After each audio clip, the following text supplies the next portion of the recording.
Well, hello and welcome to Caring for the Ministry Leader's Soul from Moody Bible Distance Learning. This is your fearless leader, Professor Jefferson, and I am so excited to welcome you to week 6.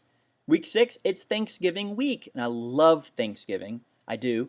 And I want to thank you for those of you who congratulated me on our 25th wedding anniversary, which is actually next Tuesday, but we celebrated this past weekend. We had a vow renewal that was gorgeous, and then we went up to Wisconsin and just tootled around and ate fudge and cheese and watched the Minions by the fireplace and haven't been away in probably 3 years. So it was wonderful.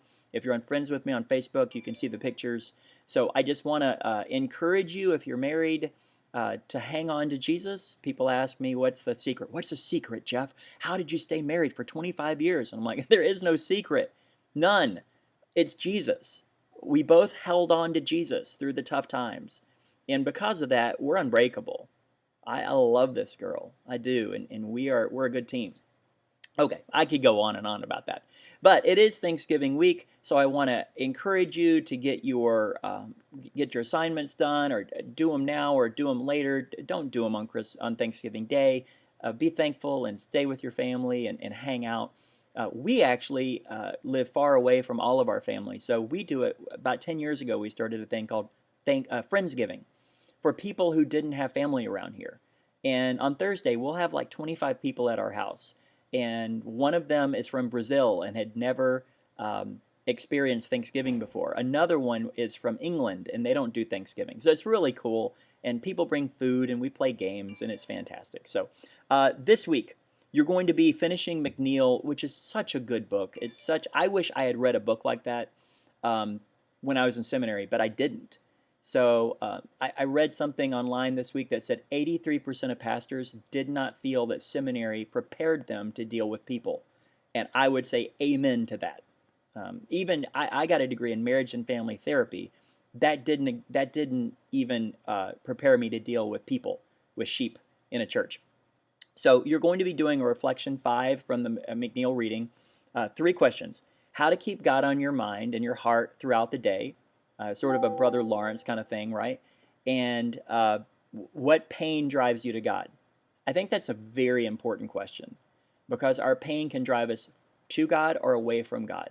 And in the last 5 years, my wife and I have experienced more pain, physical, spiritual, and emotional, than we have in our entire lives. And it has driven us to hold on to Jesus, as Rich Mullins would say.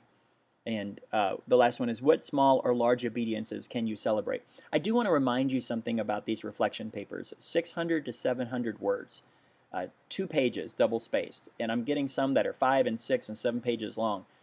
600 to 700 words, 750 words. I'm going to hold you to that this week.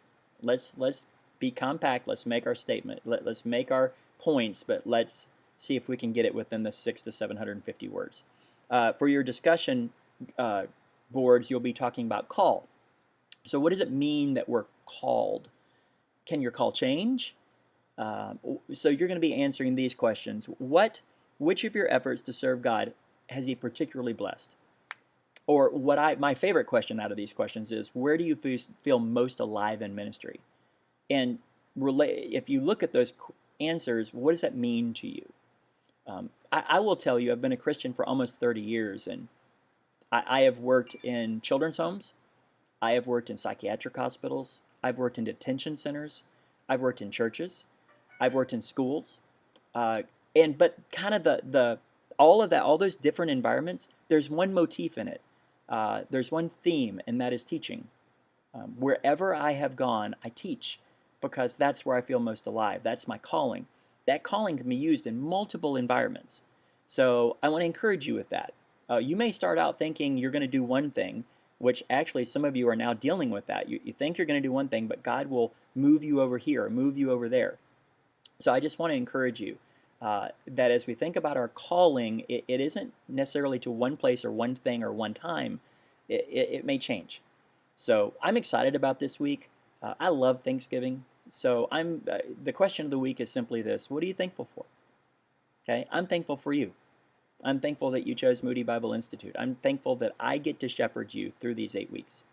Okay? Any questions? Any prayer requests? Let me know. Onward and upwards.